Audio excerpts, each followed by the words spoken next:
In this video, I'm excited to show you how I made my own PopCan solar air heater so you can too. Here are the list of project materials and their costs. And now here are the list of the necessary tools that you need. The first part of this project is to build the frame. Here's the finished piece with the windows just laid right over top.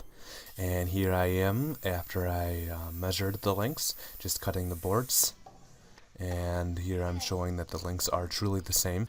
Here I am setting the height on the saw. I want this height to match this width of my windows because right now you can see me, I'm creating a little edge on the boards of my frames, and so in this little 1/2 inch edge cut out from the board, I will be able to place my windows so they fit snugly into the frame. So now I flip the board to cut it the other way to make the 1/2 inch crease for the windows to fit in. You can see the crease in the video that I'm shooting right now, and right now I am measuring to screw the frame together. First I drilled in with a small little drill bit to create room for the bigger screws to fit in. And once again, the finished product.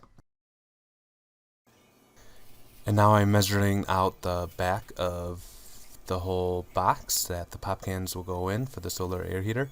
And so this is just a 4x8 sheet of treated plyboard, and I will cut it to the correct lengths.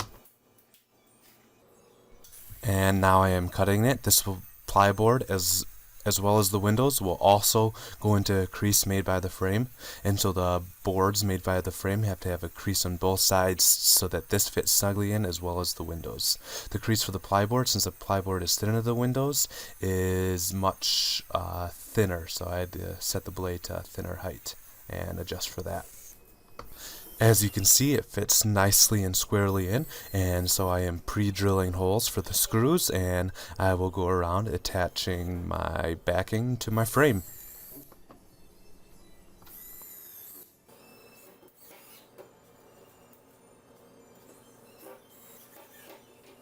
So now I'm measuring out my insulation board to put in the back of my PopCan solar air heater.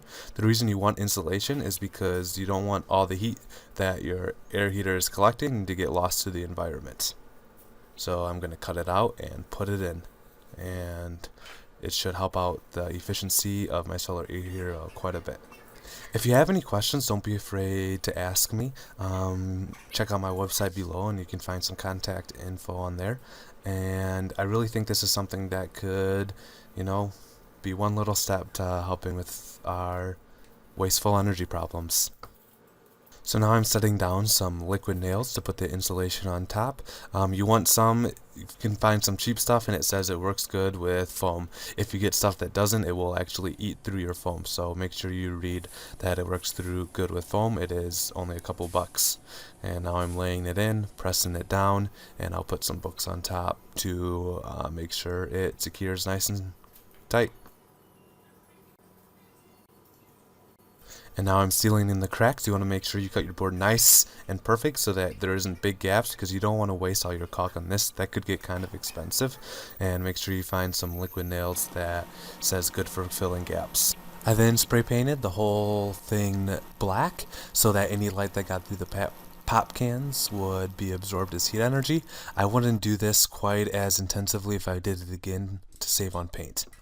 And now you can see me preparing the cans, and so with a 2 5/8 inch hole drill, I cut out holes in all of them so that air could go through when I built the tubes, and then I cleaned them in just soapy water and then let them dry out, and next I glued them together with just liquid nail glue stuff.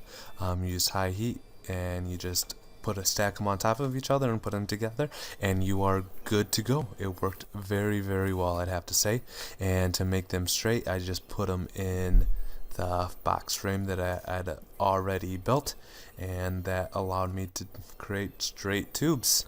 And next I created the board that the PopCans fit into in the PopCan solar air collector with a 2 5/8 inch drill bit. And now this next video I'm kind of showing the piece that goes in, the final piece, so you can see it. Pretty simple. And so I would pre-drill with the drill bit, and then I would put the screws in. And now you can see me cutting the standoffs. You wouldn't need this tool to cut it. You could cut it with something else, but this made it a lot simpler for me because I had it. Now I'm drilling in that connector piece where the cans will fit into in the solar air collector. You'll be able to see it finally in the next clip. Now here I am putting the high heat liquid nails glue onto the bottom of the cans and then putting it into the hole in the connector. It fit really well. One thing I did have to do is it wouldn't always be perfect, and so as can be seen in the next clip, I'd have to make sure I put on extra glue and then smooth it out with my fingers so that there were no gaps in the holes. And that is how I did the bottom of the cans. And then for the top, I pre-glued the connector piece, as can be seen right there, and I put that whole piece on like that. And this was a lot more finicky and tricky. It just took some work to get it done right and good. And now I put in some more insulation to keep my whole thing insulated. Would glue the bottom and it would just put it right in. I then spray painted the whole thing with flat black paint. You want flat, you don't want anything shiny, because if it's shiny it will reflect off sun and not absorb as much of the energy, and you want it to be a high heat one, and so it is a little bit more expensive, but you need it to be high heat. I had a helper here, which I was thankful for, my beautiful fiance.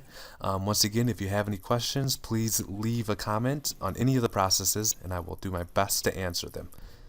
And lastly, I put on the windows. This was pretty simple. So on the groove I had already made when I cut it right away, I put down the high heat liquid nails that could handle a high heat situation, and I would just put the windows down one by one and make sure they fit really snugly. I was pretty happy with how I made it.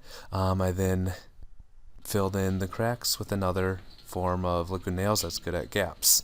And here's my final box. Very proud of it. And here you can see it outside. Then tested it and compared it to those solar air heaters you can see next to mine I made, and it turned out really well, as you can see in these numbers below. The temperature outside was about 5 degrees Fahrenheit, and it was putting out 140 degree Fahrenheit heat, so I'm very proud of that.